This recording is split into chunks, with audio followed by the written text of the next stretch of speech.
You wrote a book, Danger on Our Doorstep, which is essentially about the threat of China and what would happen here domestically if war was to break out in our region. What has this year taught us about the likelihood of that happening, and particularly President Xi's comments when he was re-elected? Well, the way that I look at it is that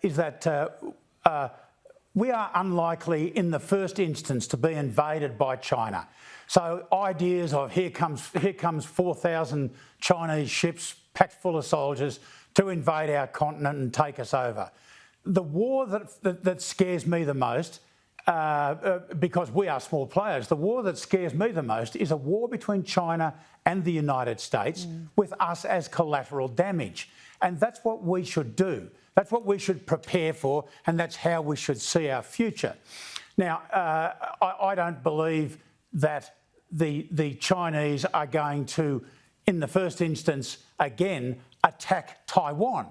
A 1944-style D-Day invasion, I think, would cost far, far too much, and the Chinese themselves, in their studies of it, have said exactly that.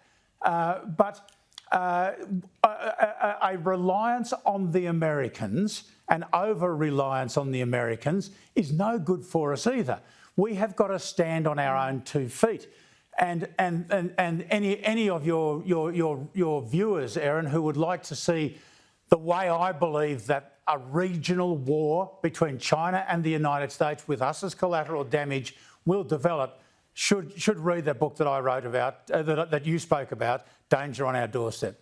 All proceeds to charity as well, which I think is very important to point out. Correct. You talk about the fact that we can't have a reliance on the US. Even internal reviews there have determined that their own military couldn't protect them if a war broke out, let alone, the other countries that they have relationships with.